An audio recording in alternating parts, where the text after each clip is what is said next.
So the results of NEET MDS are finally out. I know right now there will be a mix of emotions in your heart. You might be overwhelmed with your result, you might be thrilled with your score, you might be disappointed or numb, or maybe you are just in a weird space that you do not even know how to feel or what to feel. First of all, congratulations, you have made this far. Even appearing for NEET MDS takes a lot of courage, hard work, and sacrifice. But next comes equally important step. Should you just take another drop year? Should you choose a different branch? What if your dream branch is available but not in your dream college? What matters more, your dream branch or your dream college?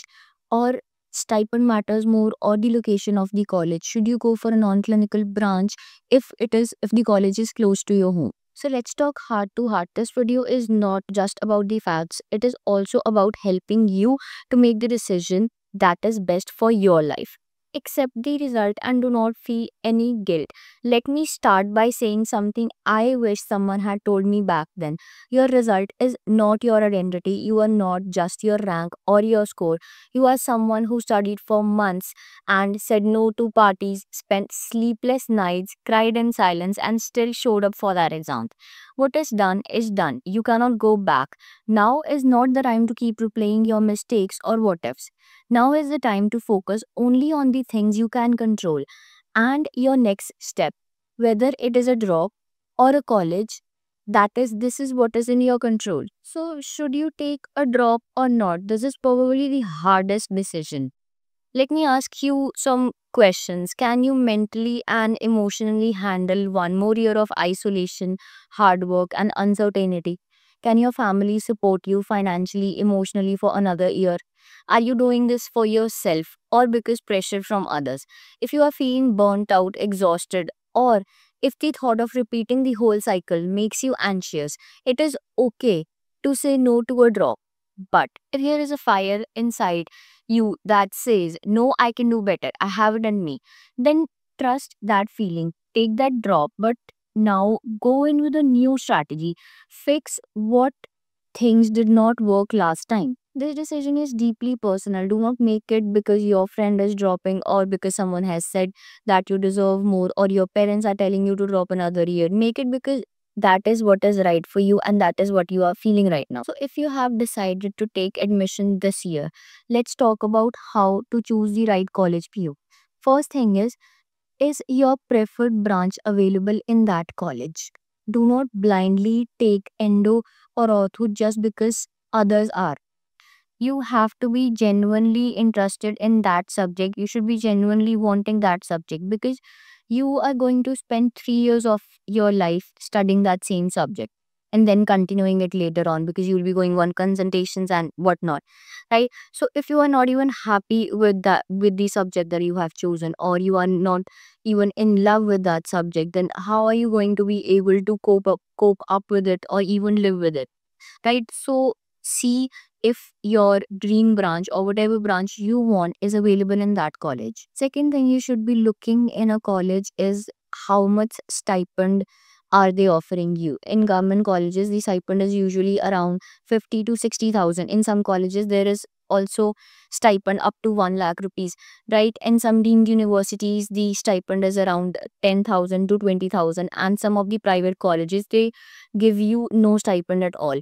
So, if you are dependent on your parents for financial support, this is going to be a very big factor because, along with the tuition fees and along with all the instruments and all the materials you will be needing, all the books you will be needing, the pressure would be immense on your parents financially and emotionally. So, you have to see that the college you are choosing has a great stipend if you are dependent on your parents if you are dependent on your parents financially. So the third thing that you should be looking in a college is the location of the college. If you have decided to go with a non-clinical branch, you can also choose the colleges that are closer to your home so that you are at least saving on the living expenses.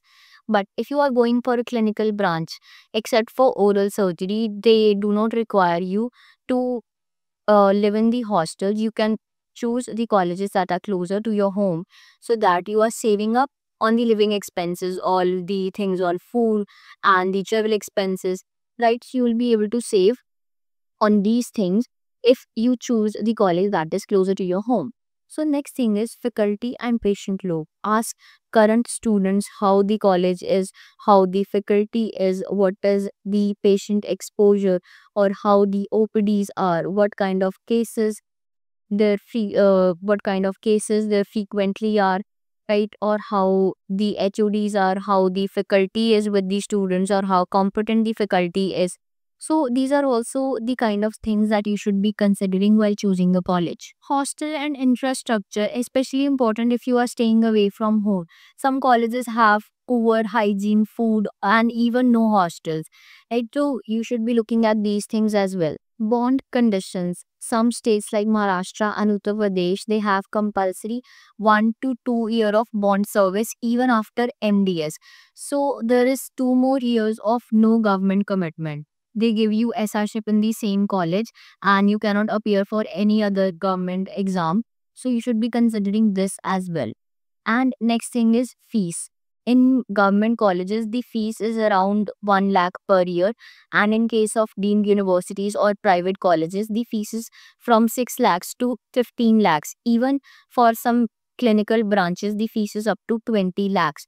So fees is also a very, very, very important factor in deciding what college you want. Next thing is college versus branch. This always sparks up a debate. What should you choose? Should you choose your dream branch in an average college or a random branch in a top college? If you have clarity about branch that you want oral surgery or you want prostho or you want endo, then you should be going for that specific branch no matter what college you are getting, because the college will be only for 3 years. You will have to live with the branch for your whole life. So you have to choose between if you want a specific college or you want a specific branch. If you are still confused about the branches, go get a great college. And sometimes it is better to pick up the college and figure it out later on. No one outside will remember what XYZ college you were in. What matters is what you learned there, how good you were at that subject, and how you apply it in the later life, right? So it does not actually matter what kind of college you actually do your MDS from. So let us talk about the MDS seat matrix. How many seats are in 2025? Let's talk about numbers so you can make decisions based on data and not panic. So total seats estimated this year are around 6,300 to 6,400.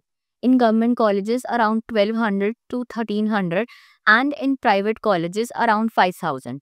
Out of these 5,000 colleges, there are 1,000 to 1,200 clinical branches, and rest are the non-clinical branches. This is why high ranks are so competitive, because clinical seats are limited and most students aim for the clinical branches. So these are the documents that are required for the counseling. First is the NEET MDS scorecard and your rank letter. Second is your BDS degree or your provisional certificate. Third is your internship completion certificate. If you have not got internship completion certificate right now, you have to get it before the counseling starts. Next thing is State Dental Council or DCI registration certificate, any government photo ID proof, be it Aadhaar card or PAN card, your class 10th and 12th certificates, your domicile certificates if you are participating in the state counseling, your caste certificate or category certificate if applicable, any disability certificate that there is or there is applicable, you should have those. You should be keeping 3 to 4 copies of each of these. Scan them and save them in your Google Drive folder with your name, so that when they ask or when you are in a hurry, you can get those at one single place. Next thing is how to apply for counseling. This is the most confusing part. So there are two types of counselings per MDS. First is the All India and next is the state quota counseling. In All India counseling, all the government colleges, all the deemed universities, and the central colleges, these come under the category of All India, and it is conducted by MCC. You can apply it no matter what state you are from. It will have 3 rounds and one stray vacancy round. And make sure you register and lock your choices properly. This I will make another video or for how to actually fill the forms for the counseling. But right now, you should just be knowing that there are two counselings. One is All India, and the next is State Counselor. So the state quota counseling, it comes under the specific universities of that specific state. You can apply it from with the domicile or with the specific eligibility in that state. I will also put up the links of different universities in the description, and you can check those from there. I know you all might be confused, you all might be overwhelmed and even scared. Believe me, been there, done that. Your life is not a race. It is not over just because you did not get your dream branch or you did not get into your dream college. You will be a great specialist, not because of your college or because of your branch, but because of your consistency, humility, and willingness to learn. If you need any more help, you can comment down below and I will reply it as soon as I can. And if this video helped you, please like, share, and subscribe. And remember, you are not alone. Your best days are still ahead of you.